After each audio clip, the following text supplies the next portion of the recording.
Pascal.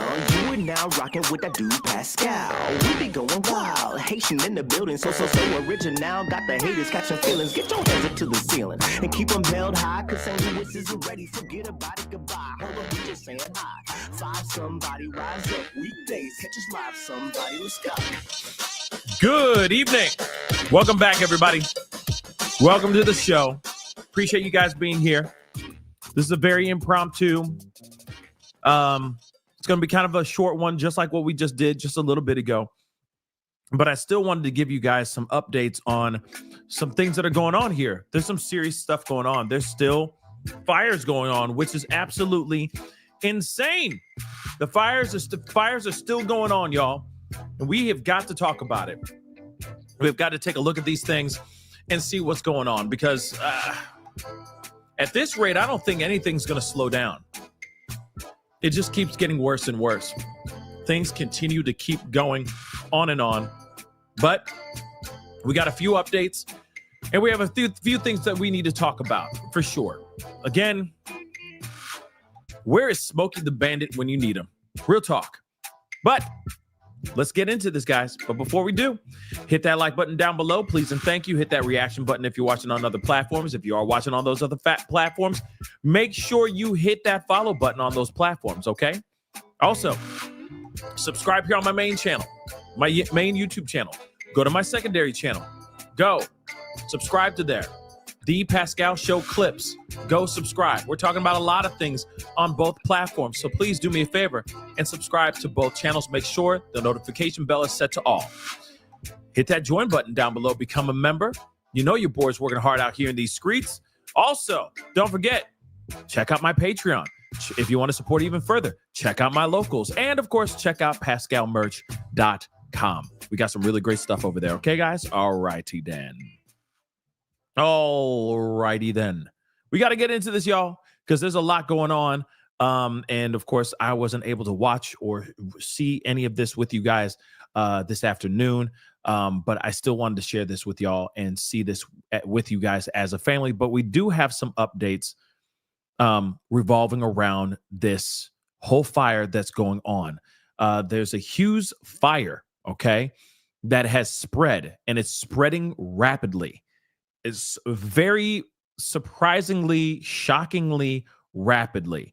And so we have got to, oh my gosh, why did that do that? We have got to take a look at this right here. Gives us some updates on what we should know so far, because I know not everybody knows exactly what the hell's going on. And there's a lot of fire going on out there in California. Now it's spreading, and it's spread out. I mean, this is getting crazy.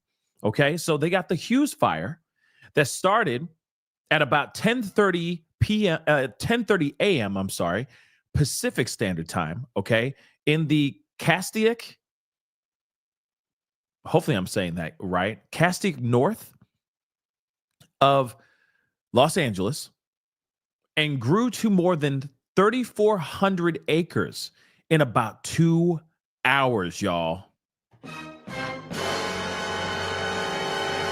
This fire ain't stopping for nobody, it sounds like. By Wednesday evening, the fire grew to more than 9,000 acres with no containment. What the hell is going on? But fire officials say they are, quote unquote, getting the upper hand. How you getting the upper hand on fire? That's what I'd like to know. Unless it's like contained. The only way it can be contained, the only way you can have the upper hand is if you fully contain that doggone fire. And I believe for sure, Creole Lady just said arsons. Yes, I believe that there are people out there running around acting a damn fool. Just lighting ish on fire. Let's keep it a bean. Castaic. Thank you, Weeks Teach. Thank you. So Castaic. Castaic. Castaic. Am I saying that right? I'm looking at your stuff. I'm probably saying it wrong. Castaic? I don't know, man. Castaic.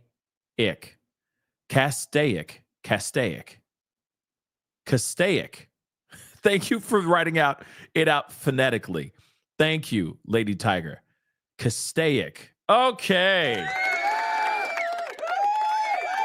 It's late. Hold on. It's late.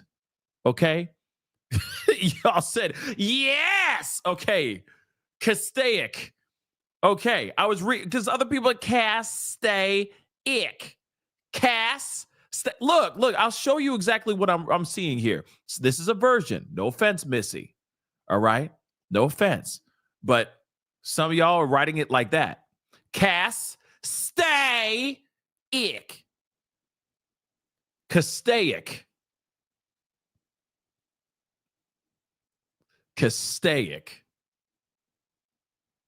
Okay, guys, it's late.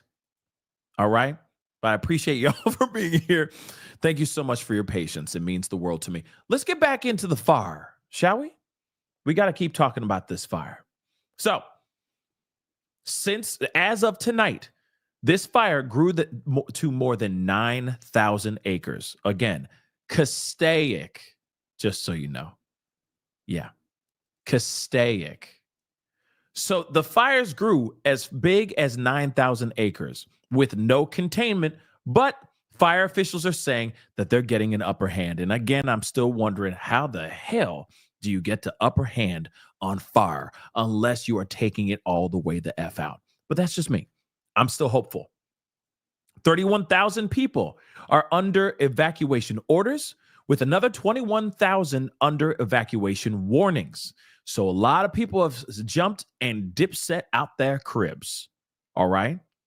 So a red flag warning was in effect for parts of Los Angeles County, indicating high fire danger. Water dropping aircraft were deployed ahead of strong winds expected in the afternoon. The fire is one of 3 major fires burning in Los Angeles County. Now, it's been a while. It's been a while since we talked about the fires, okay? Because of the Palisades fire and all that. And it's crazy that they still have fires still going on, and we haven't talked about the fires in probably a week. Think about that. So the fire is one of the 3 major fires that are still burning in Los Angeles County right now as we speak. Parts of the 5 freeway north of Los Angeles were closed due to the Hughes Fire. Okay? So this is crazy that is still burning out here, and it's not giving a damn. Okay? And don't worry, we're going to look at a bunch of different things because there's still a lot of stuff that's just going on. It's just so crazy to me. Northbound lanes okay, we already saw Castaic. See that? See that right there? You should be proud of me. Okay? Northbound lanes of the 5 freeway in Castaic reopens. Just so you know. I got it. I got it now. So winds to strengthen overnight. What to know about the Hughes Fire? Let's see. There's a new wildfire burning right now north of Santa Clarita called the Hughes Fire. This has all the northbound and southbound lanes of the Grapevine closed in both directions. And right now it's at 0% containment. Even though we had some light winds early this morning, the fire still began here after the 10:30 hour. You can see this smoke from that fire moving into areas like Moore Park and into Ventura County, blown in from the northeast to southwest. Those light Santa Ana winds have started to pick up here throughout the day and will still get strong as we go to bed tonight and into tomorrow morning. Here's a look at air quality for you as you take you towards Ventura County. That's where the worst air quality is at this time. The smoke is drifting from northeast to southwest, and it's hazardous and very unhealthy for certain areas close to the fire and just southwest of that into Ventura County. Oxnard, you're included. And another thing we are watching The potential for a chance of rain as we head into the weekend. Now, that's going to be great for the firefight. However, the risk of mud and debris flows near the burn scars, depending on how much rain we get here this weekend, that will determine the threat. We'll be monitoring it for you. Man, oh man.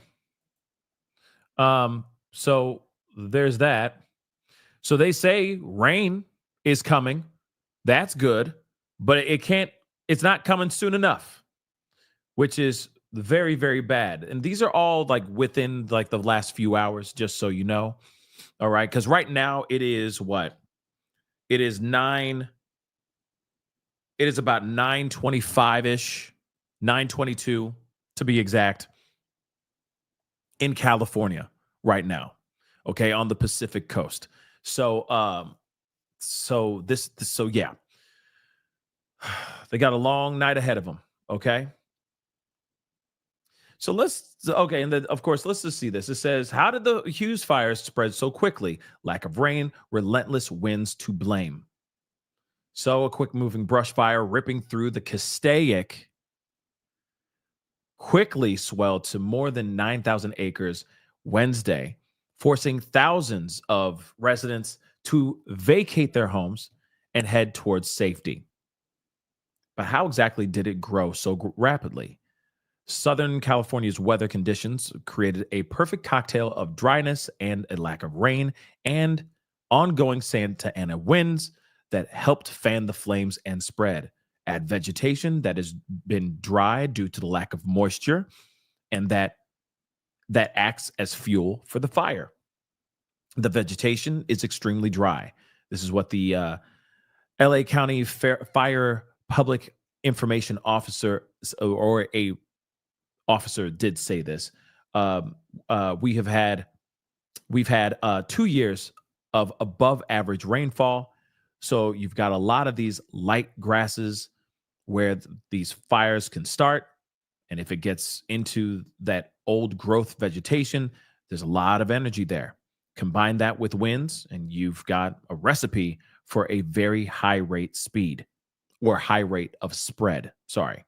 The region has been particularly dry with virtually no rain in recent months.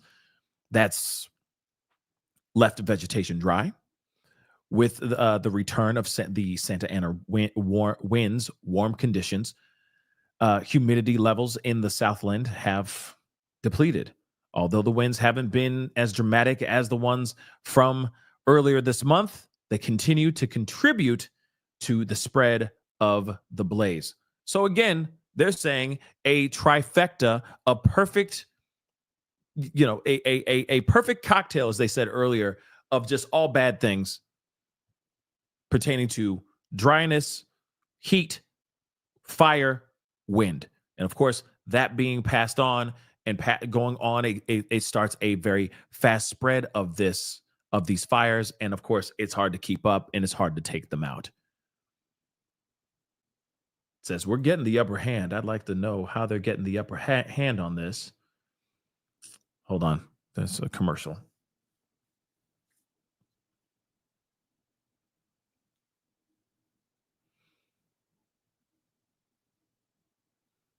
Word.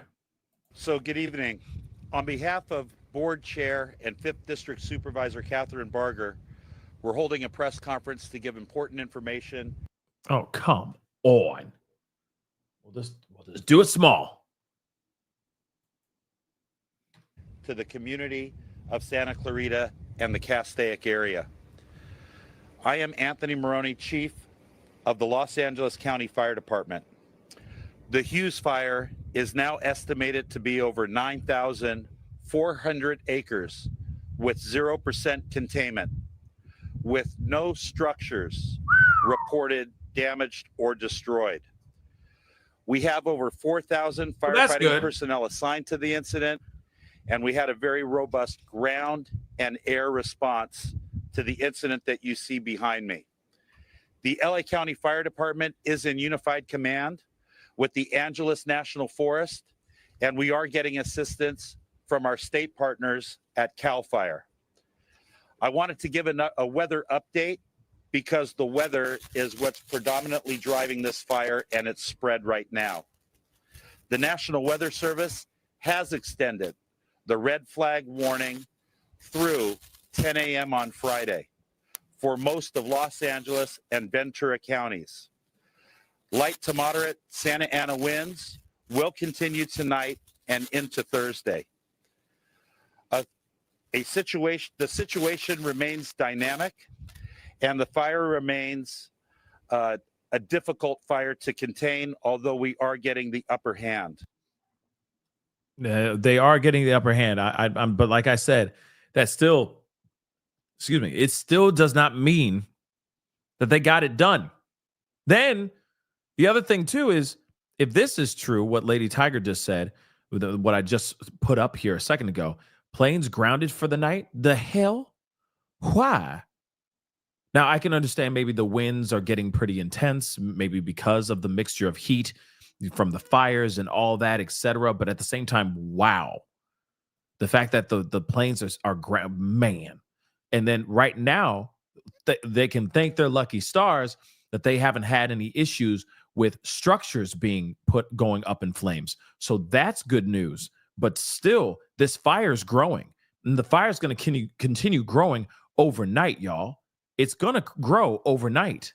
So again, I don't know. That makes me a little, that doesn't make me feel comfortable. But I don't live out there. So anybody who's out there right now, let me just say, I'm praying for you guys. Real talk. I'm praying for everybody out there, because this has got to stop. This just keeps on getting crazier and crazier. Like I said, this fire just keeps growing and it just doesn't stop. This is insane. But there is more. There's a lot more. We're going to look at a good chunk of it right now. Let's take a look at what's been going on and what they've been covering as of late. We've been seeing the wind pick up, getting a bit stronger, and as the smoke blows further to the south, they're certainly dealing with that. And if you look at the flames up on that ridge, just above all those firefighters up there in the fire engines, above where they're doing the chopper drops now with the Firehawks and the water drops, those flames also beating back toward the south and the southeast. So that's the situation, and also the focus of this firefight on that flank, pushing it down in that direction. Lots of dry brush, lots of fuel that can burn over there, but also the concern, the Pritchett Detention Center, where they are standing by. At this point, they haven't done any widespread evacuations of the inmates there. They've got some 4,000 inmates, according to Sheriff Luna, who was talking about it earlier, but they haven't done that yet. Al will give you one last look. We throw it back here. Some more of the personnel moving in here. Fire, I think these are some more of what we've been talking about. The sheriff's moving in here, and also Fire Command moving in as they're going up to that ridge, bringing in more of those strike crews, more of the engines coming in here, some of the heavy equipment. They're going up to that ridge, talking about building some of the fire lines through there. So they continue to bring in a lot more resources, a lot more of the attack crews in here. LA County Fire moving. Look at all these engines moving, at least 6 of them, and they're still coming through. Just got off the freeway, moving up there. So they're doing redeployment, as they talk about it at Fire Command, moving some of the engines around, trying to get ahead of the flames to work on shutting down some of the hot spots, also wetting down the fuel. That was one of the other big concerns, as LA City Fire also helping out. Here's some of their engines going by, certainly. But the big concern was trying to ease the heat load, as they were talking about at that press conference earlier, in that fire zone, using a lot of those engines on the ground and trying to contain, better containment on this fire. Let's head back to the studio. Great sight to see all those engines pouring in. All right, Ed, thank you so much. 7:55. Let's get a final check for now, anyway, on that forecast with meteorologist Star Harvey. Star, he mentioned the winds are picking up, and you did forecast that.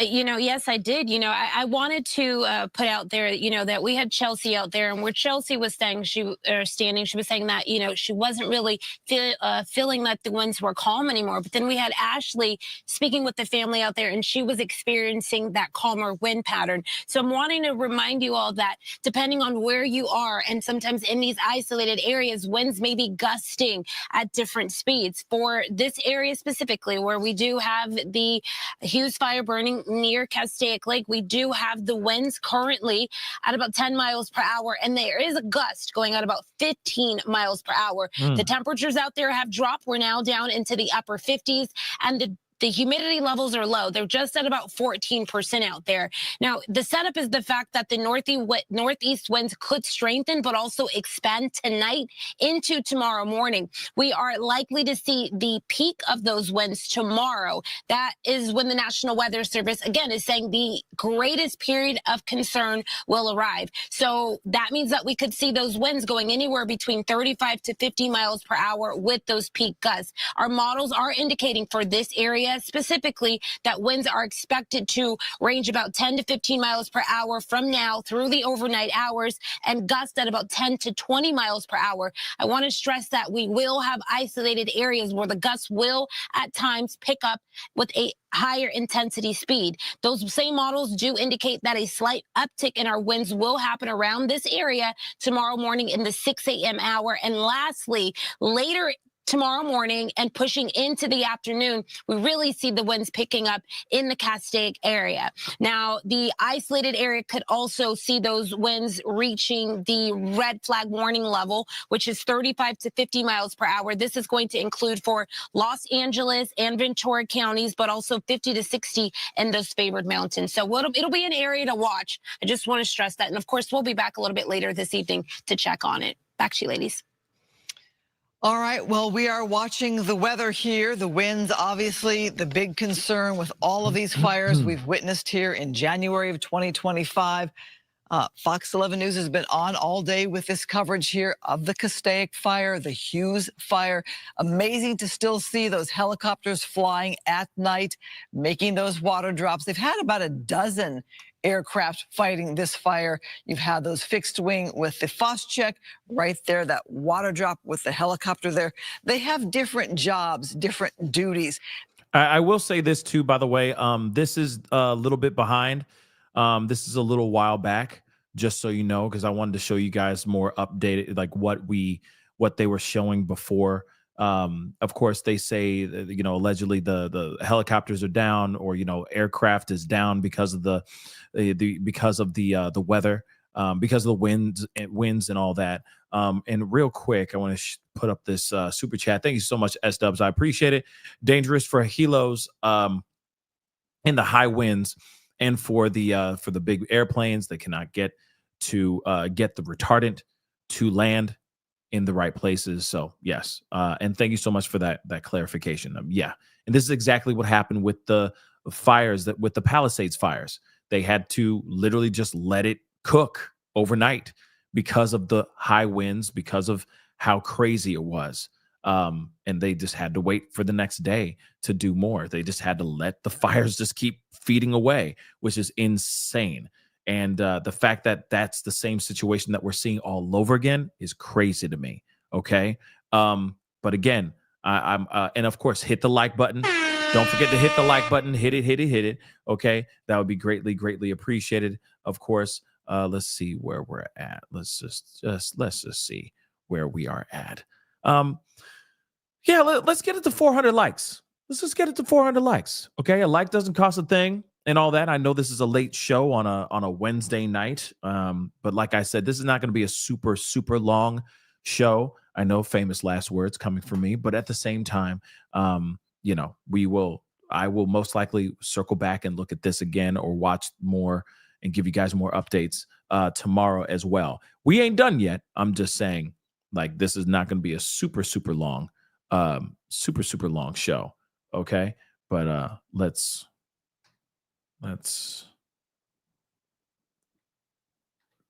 keep going forward.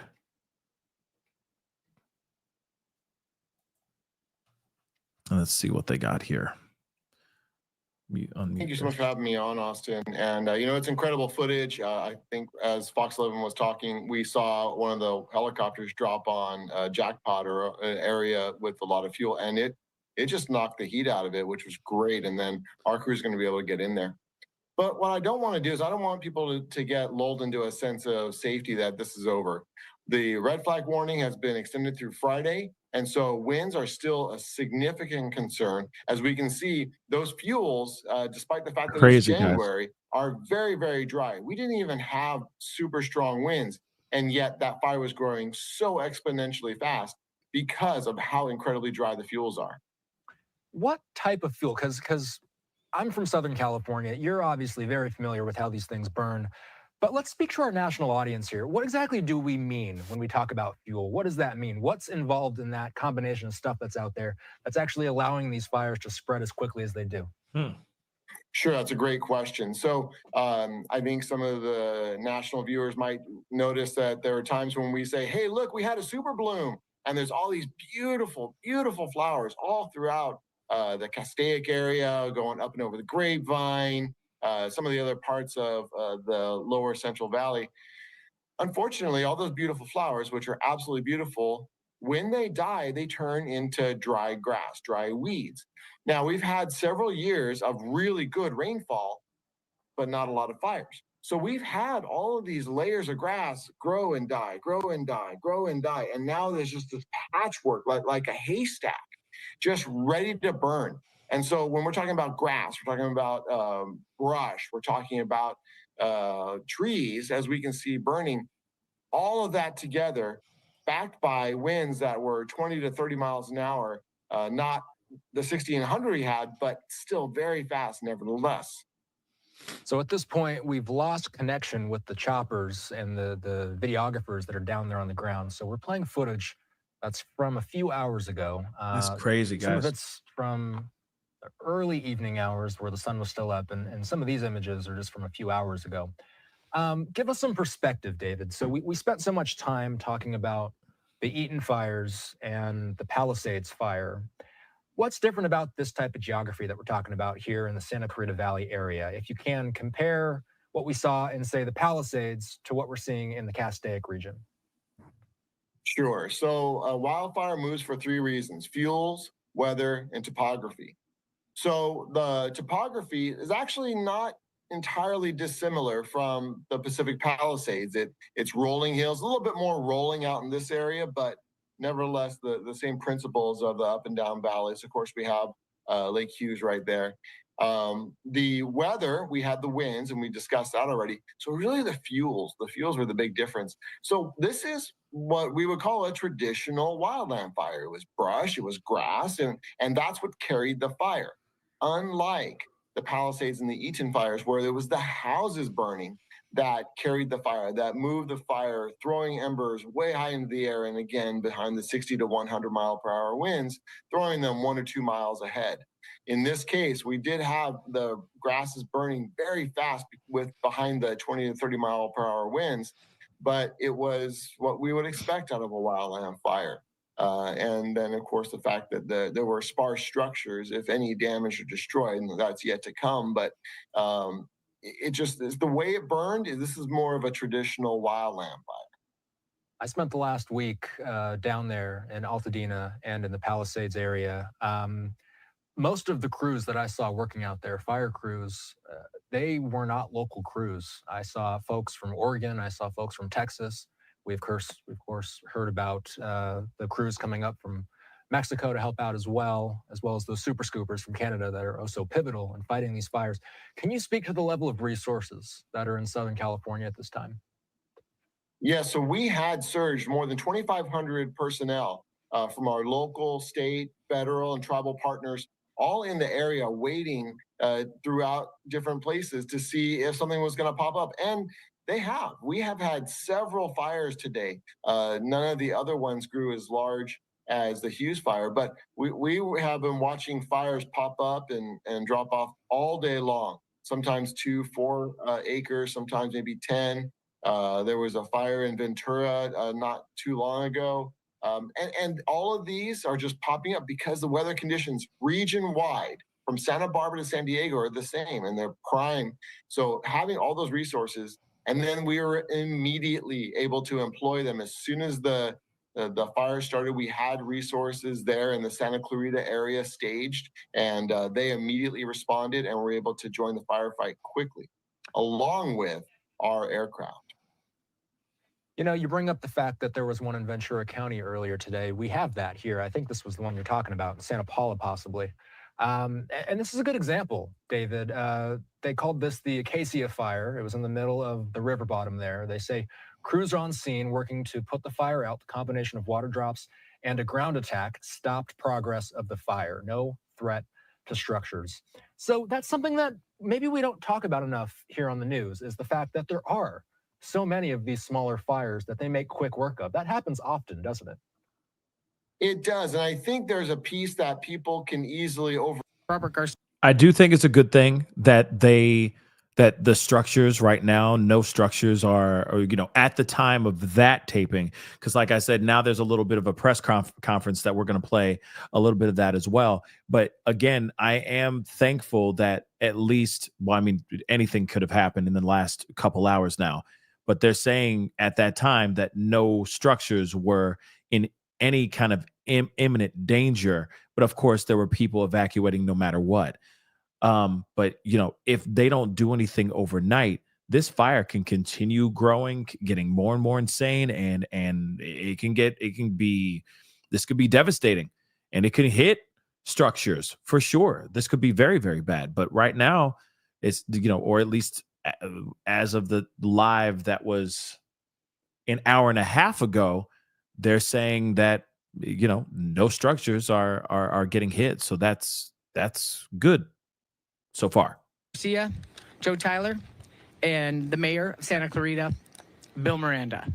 We'll start this press conference off with Fire Chief Anthony Maroney. Now, we just heard a lot of this, but I'm going to play it anyway. A little bit of it. Chair and 5th District Supervisor Catherine Barger, we're holding a press conference to give important information to the community of Santa Clarita and the Castaic area. I am Anthony Maroney, Chief of the Los Angeles County Fire Department.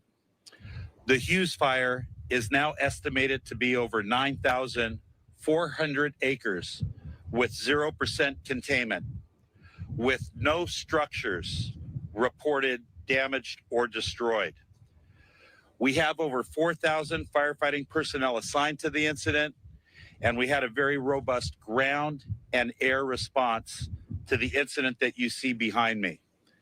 The LA County Fire Department is in unified command with the Angeles National Forest, and we are getting assistance from our state partners at CAL FIRE. I wanted to give a weather update because the weather is what's predominantly driving this fire and its spread right now. The National Weather Service has extended the red flag warning through 10 a.m. on Friday for most of Los Angeles and Ventura counties. Light to moderate Santa Ana winds will continue tonight and into Thursday. The situation remains dynamic, and the fire remains a difficult fire to contain, although we are getting the upper hand. I would now like to invite up Los Angeles County Sheriff Robert Luna to give an update on evacuations and the closure of the I-5. Thank you. Good evening to everybody, and thank you, Chief Maroney. So for us, obviously in unified command with our partners at the fire department from the very beginning of this fire incident. And right now, the numbers that I have is that we have approximately 31,000 people who are affected by our evacuation orders, another 23,000 that are impacted by evacuation warnings. Along with the work that our deputies have been doing, and you've seen them going from neighborhood to neighborhood, making sure that we are protecting the neighborhoods to make sure nobody gets hurt, traffic ingress and egress. And also, unfortunately, when we talk about fires, our staff knows that immediately they start what we call looter suppression, just to make sure that no one's coming into the area to take advantage when people are evacuating their homes. So I want to make sure people know that if you leave your homes, there will be additional deputies working out there in the neighborhoods to make sure your homes are safe. In regards to staffing, we are staffing up.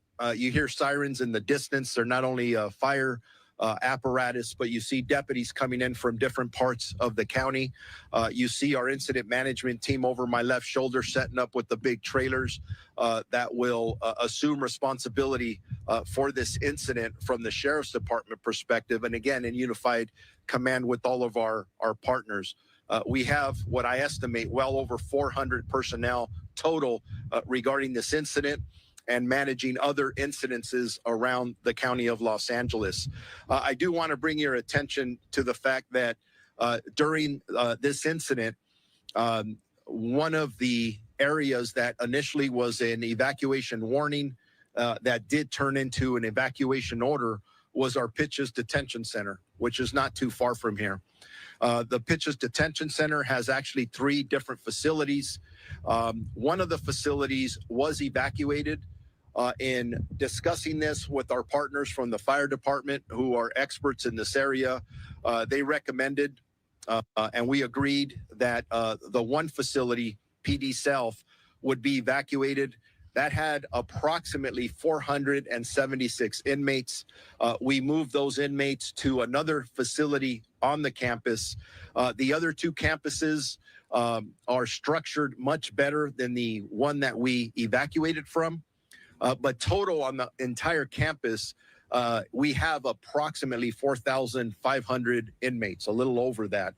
We do have a plan in place in case the fire conditions, our fire partners would advise if it gets worse, whether it's wind, whatever that may be, a plan in place to evacuate the rest of the inmates on the entire facility if we absolutely had to.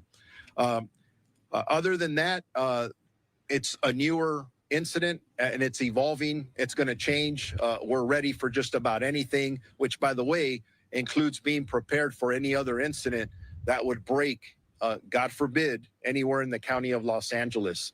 I do want to report that Actually, hold on.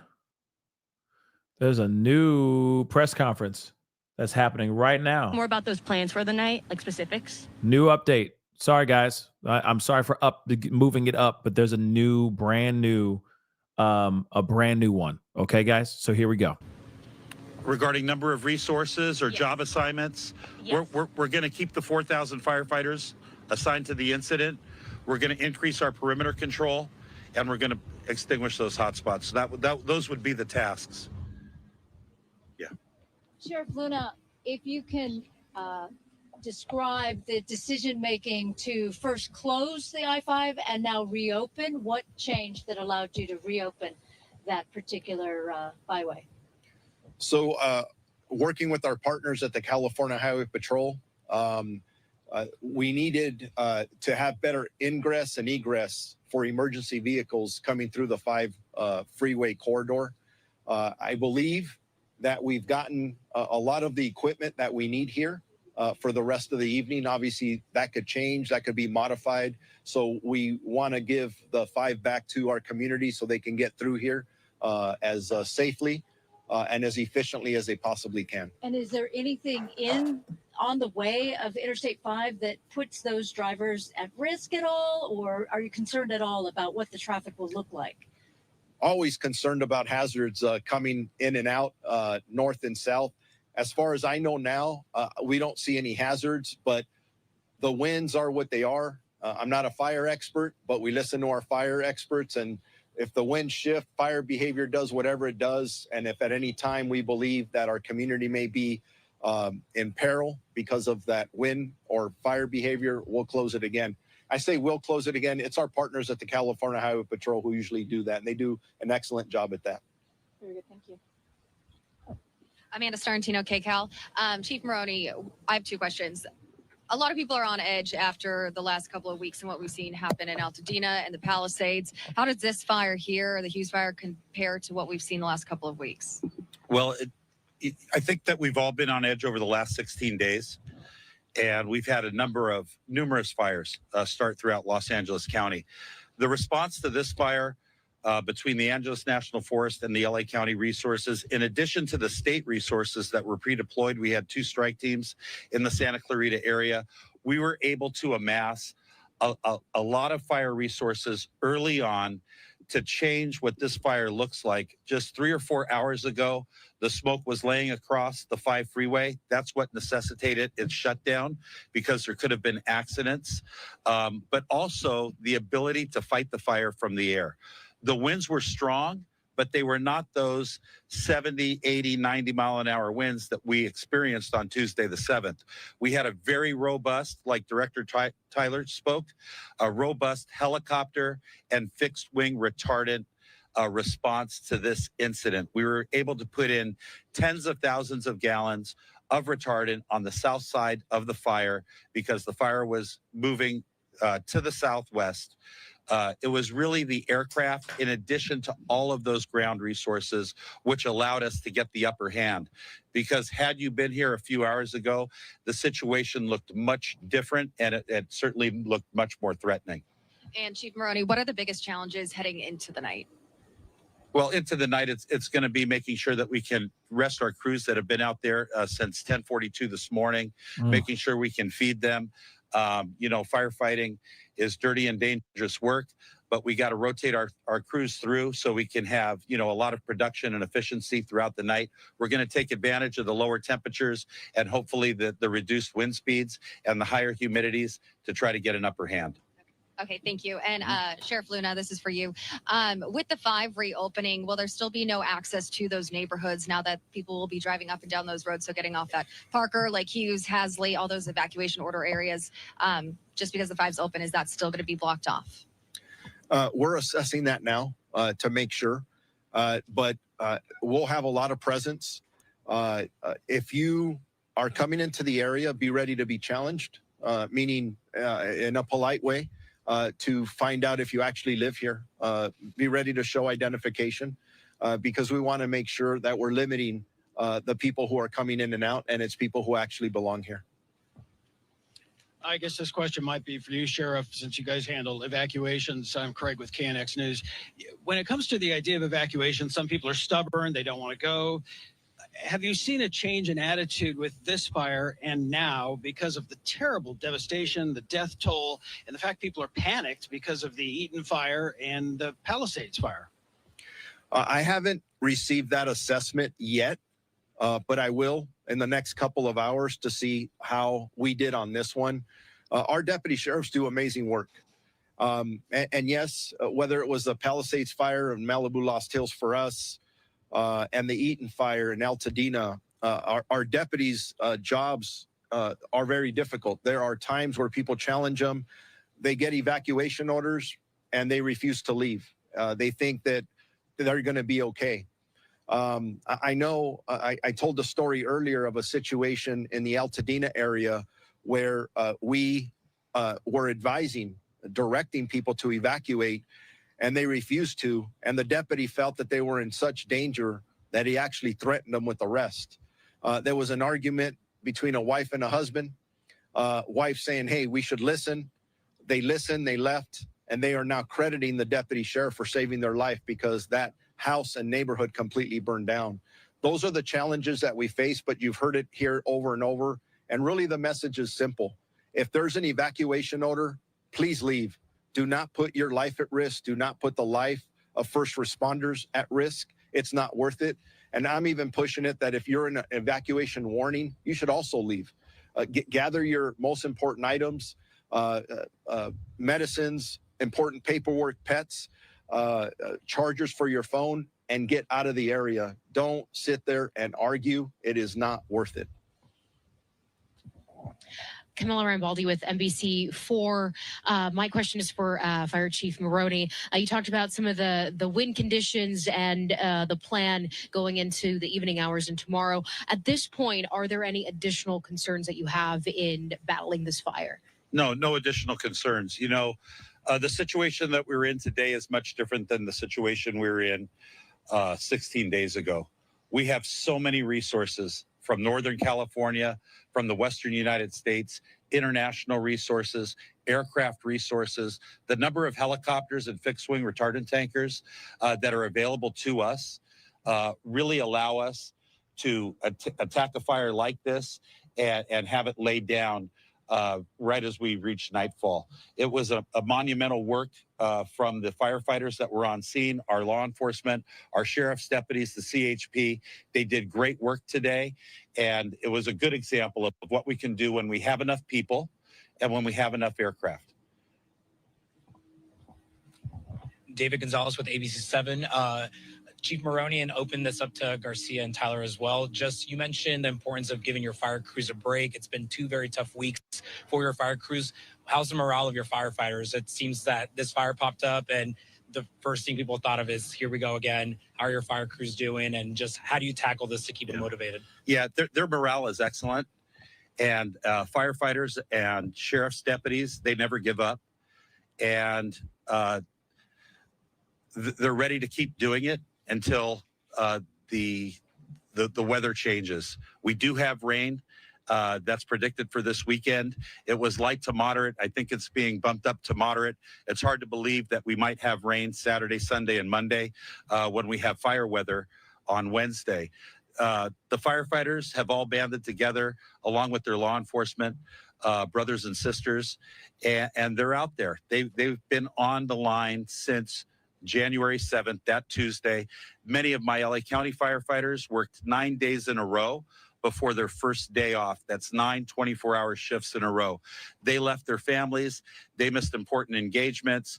They missed birthdays to protect the residents of LA County. And that's what LA County firefighters do. And they're just like the other firefighters that Chief Garcia represents, or that Director Joe Tyler represents, or the deputies and the law enforcement officers that Sheriff Luna represents. They're tireless, they're driven, and they've done an amazing job over the last 16 days. So proud of them and the work that they've done.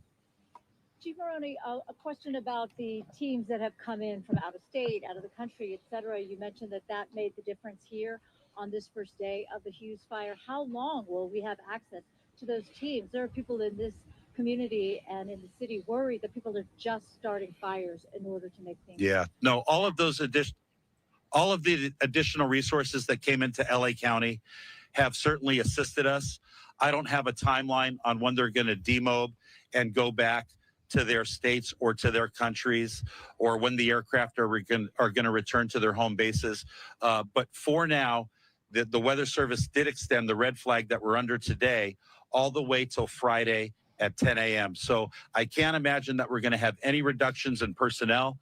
The teams that the National Incident Management Team from the Federal Forest Service brought down to help us manage the Eaton Fire, and the 2 or 3 teams that Director Tyler brought down from CAL FIRE, those incident management teams, they're still in the area. They're not going home because the threat hasn't been completely abated. It's really going to be weather driven. And the climate is certainly changing because it's January, and we've had numerous fires over the last 2-week period. Hi, Jade Abishan, KHTS Radio. Will Hart High School remain the evacuation center? We know it's already changed once, so there is some concern about that.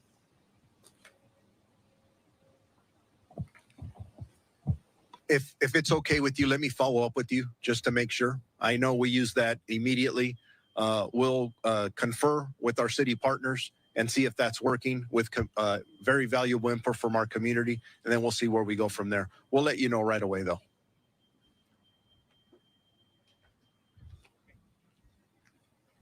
Okay, that concludes the question and answer portion. All right, that is okay. What we've heard so far from officials about the Castaic fire, about the Hughes Fire located near Castaic. We do have a couple of live feeds coming in. One from. Let me mute this really quick. Let me get some of these super chats here real quick.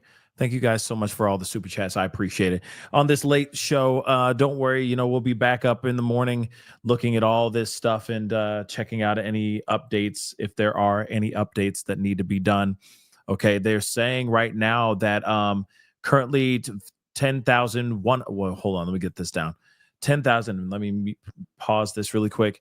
They're saying currently now, here's the updates that they're saying right now. The Hughes Fire is currently over 10,000 acres, 10,176 acres, with now they're saying 14% containment. But the acres still growing. So again, still it's good, but it's still growing, guys. Because before it was 0 containment. Now it's 14. But it's growing. It's still growing. Okay. So that's something that I think is important to know. But real quick, let me grab some of these super chats. Thank you so much again for your support. I really do appreciate it. And if you do appreciate, again, these very late night streams with Pascal, please hit that like button down below, please. And thank you. Don't forget to subscribe. Okay. That'd be greatly appreciated. Okay. But let me see. Wow. Oh, that's some edited stuff. Anyway, let us get into this. Elizabeth, thank you so much for the love from Canada. I appreciate it. In Europe, they build homes with concrete and brick frames. In the U.S., we use wood mostly. Newsom said he'll allow construction companies, I think you're saying, to cut corners. I think he's not interested in rebuilding safely. Yeah, I mean, if he knows about that, and there's some opportunities for it to be better, to rebuild and rebuild stronger and more resilient. Yeah, that'd be very, very it'd be very,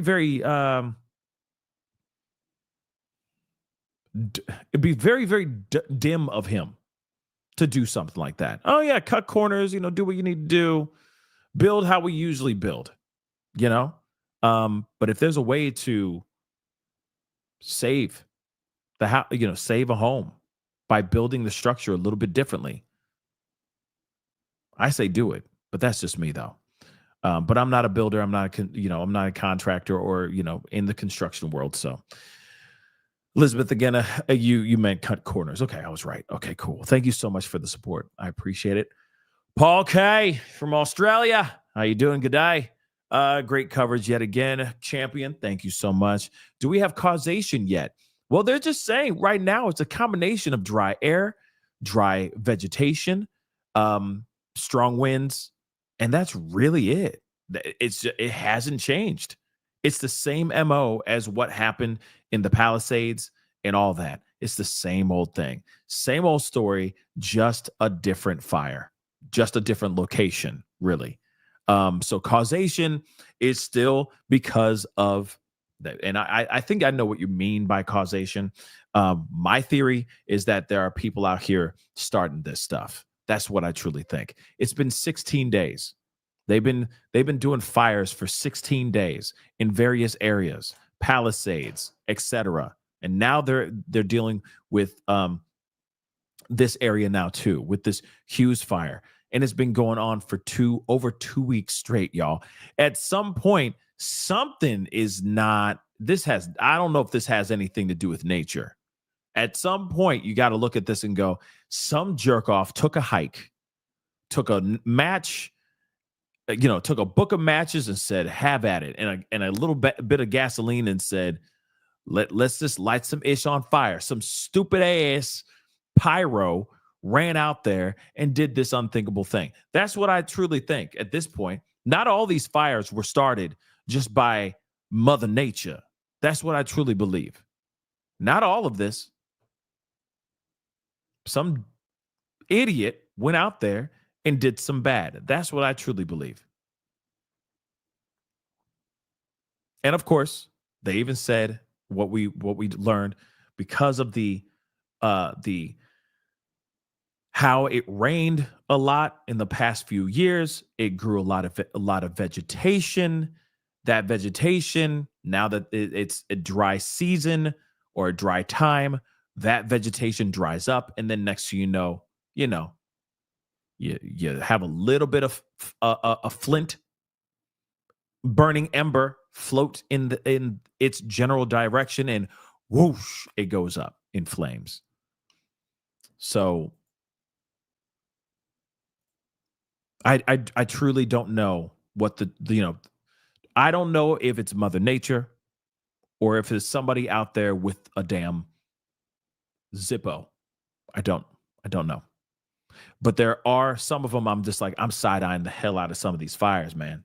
Some of them are like, really? You're telling me a little bit of burning ember just floated over to this particular area, far away from the other fire, and suddenly it just happened. That burning ember just happened to fall, stay lit, and fall into this dry, brushy area for it all to go up in flames.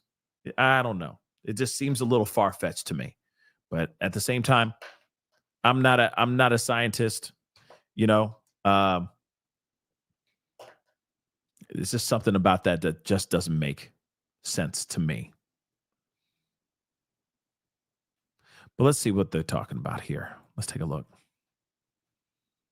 Crews, the ground crews, the camp crews on the front lines trying to dig that containment line to move out some of that dry brush. It's all in preparation because Fire Command saying it's a wind-driven, weather-driven fire at this point, and they're concerned about these winds really whipping up in the early morning hours. For an hour live here on the fire lines in Castaic, back to the west side we go. Tough work and in the dark. All right, Ed, thank you so much. As we've been telling you tonight, the Hughes Fire is forcing evacuations, including an animal shelter. Fox 11's Chelsea Edwards, she's live in Castaic. She's right near the Pitchess Detention Center where Ed was just talking about. This is where they're also closely monitoring the latest developments. Chelsea? That's right. So, Marla and Christine, we're south of Ed Lasco's location, right at the entrance to the Pitchess Detention Center. And as Ed was mentioning, there are more than 4,000 inmates currently stationing inside there. They are sheltering in place. You can see that entrance. Nobody is allowed inside except for sheriff's personnel, jail personnel. We've tried several times, but media is not allowed in there. And as Ed mentioned, you know, these flames were exploding miles away from the facility, and they decided that about 480 inmates needed to be evacuated, to be taken from one section of the sprawling complex to another, but all of them are still on the property. Now, it's huge. This is a 1,000-acre complex, and it actually has 4 facilities, as I believe you just heard the sheriff mention in Ed's hit. The Pitchess Detention Center East, there's the North, the South, and then the North County Correctional Facility, all on that one campus.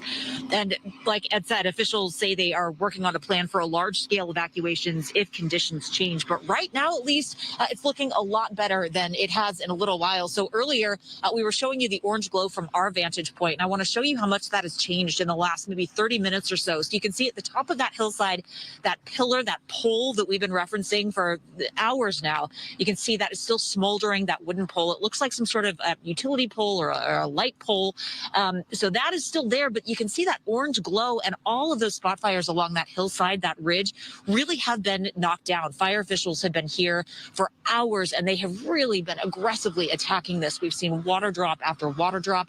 We've seen a lot of the ground crews coming in, cutting line, really tackling this thing, and obviously trying to prevent it from coming to this location, from coming to the south and the west, which is kind of where we're standing, and close to that detention center where, again, 4,000 inmates are currently sheltering in place. So fire officials have done an amazing job at really tampering and slowing the speed and slowing the growth toward this area. Now, just over here is also an animal shelter. As you mentioned, the Castaic Animal Shelter is right behind those trees, and we have just learned, thankfully, that was successfully evacuated earlier. All the dogs, the cats, the chickens, they were all safely taken to the Lancaster Care Center, which is one of 2 evacuation centers that have now been set up for small animals. So if you are in an evacuation zone, you need to take your small animals somewhere. Lancaster and Palmdale are the places to go, but that has been successfully evacuated.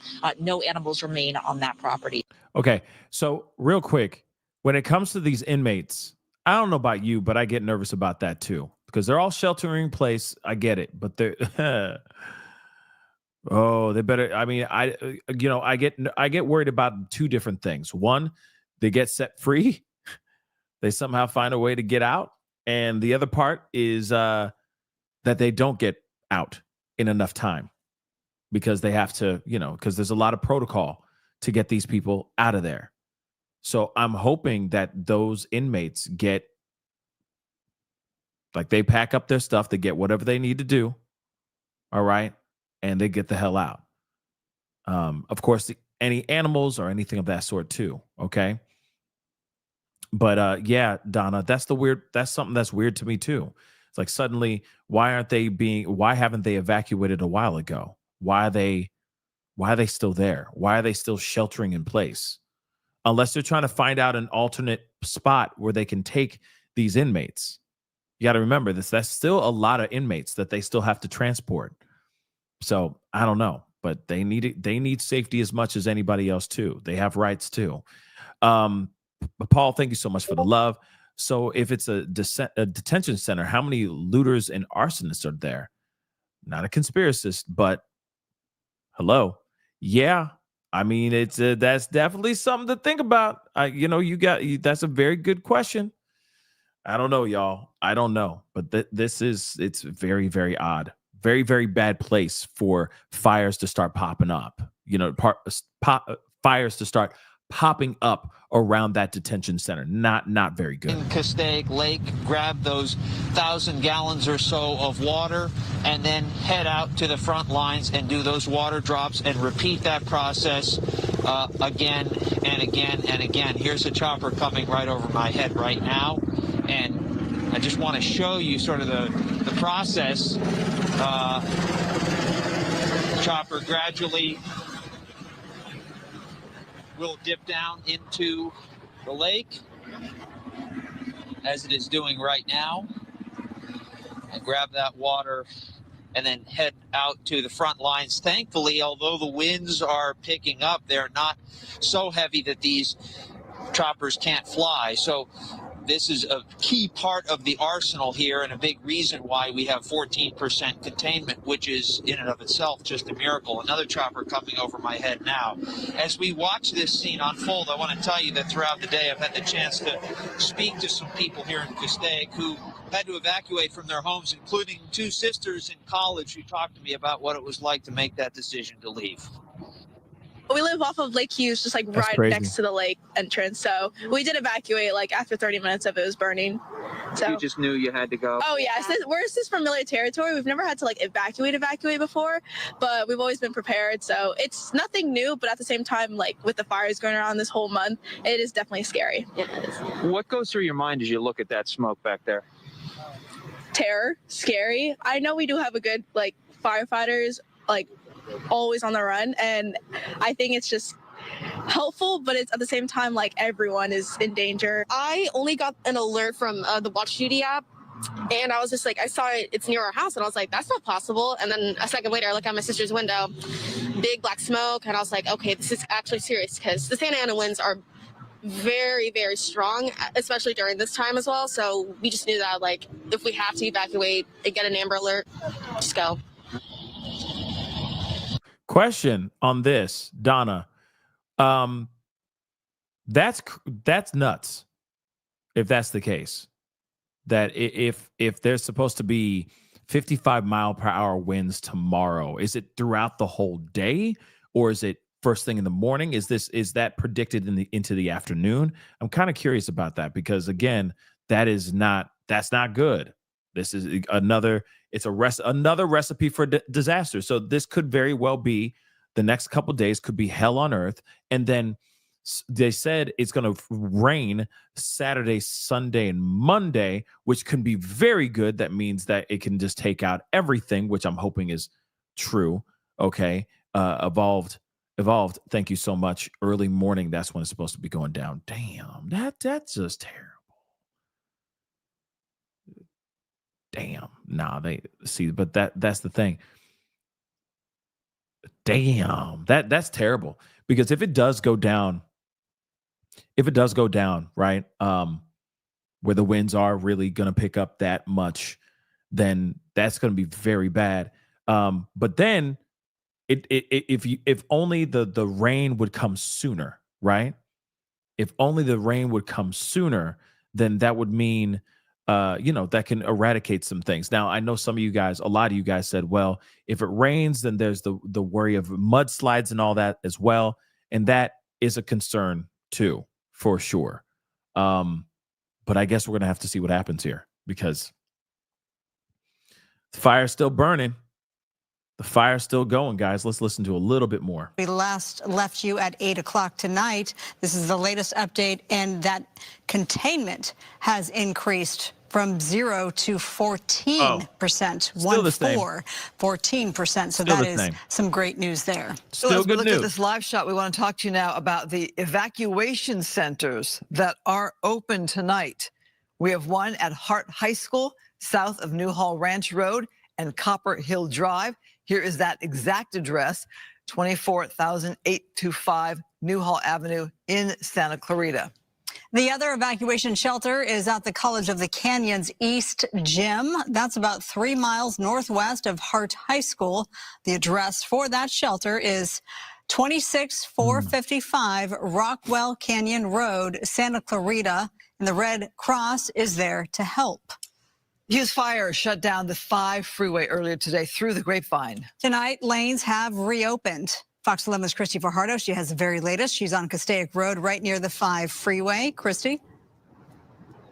I can actually see the 5 freeway from where I'm standing, and traffic is moving smoothly. But I want to show you what drivers are actually seeing as they go up and down the 5 freeway. That is the fire over there. What looks like orange lights is actually the glow of flames. But we have heard so much about the helicopters and the water drops, and we are seeing an assembly line of helicopters coming in and making those nighttime drops, and they've really beaten back those flames. And walk with me because I want to show you that is the 5 freeways. You can see very light traffic at this hour. It is open in both directions, but if we pan over that way, you can see that the CHP still has the off-ramp at Parker Road closed.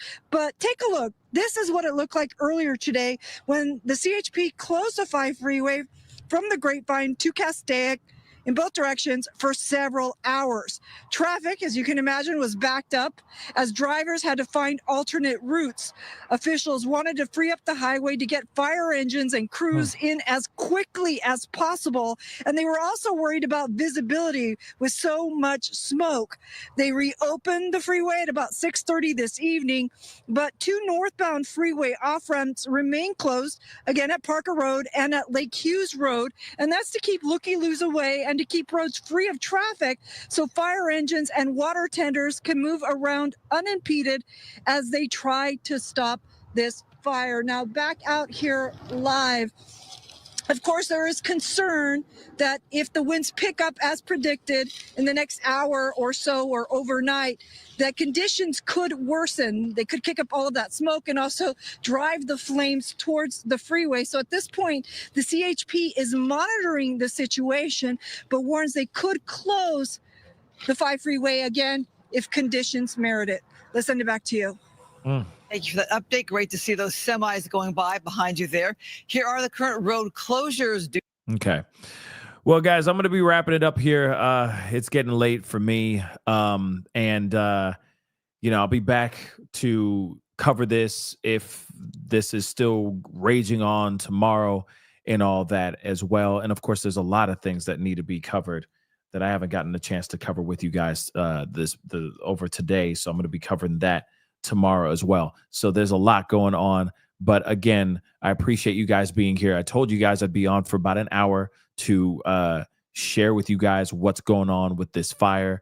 We're still going to keep an eye on it. Hopefully this fire will slow down tonight, overnight. But God only knows what is going to happen here. Okay. But guys, that is the show. Thank you so much for being here. As always, it really, really means a lot. Thank you so very much. All right. Do me a favor before you get out of here. Hit that like button down below. Crush it. Do what it do. Hit that reaction button as well. If you are watching on those other platforms, make sure you hit that follow button. Okay. I'm on a bunch of other platforms, so make sure you're following over there as well. Subscribe here on the main channel. Go to my secondary channel. It's called The Pascal Show Clips. Make sure you're subscribed over there. Subscribe, please, and thank you. Hit that join button down below. Become a member. Check out my Patreon. Check out my locals. Of course, also check out PascalMerch.com. We got some really great stuff over there. I guarantee you're going to find something that you're just going to absolutely love. So go check that out. Okay. Anyway, guys, it is time to get going. Much love to you guys. And for those of y'all who are in the area, please stay safe. If they say to evacuate, please get your essentials and go. I'll be praying for everybody. We'll talk soon. Be good to yourselves. Be good to one another. Talk soon. This is The Pascal Show. Bye.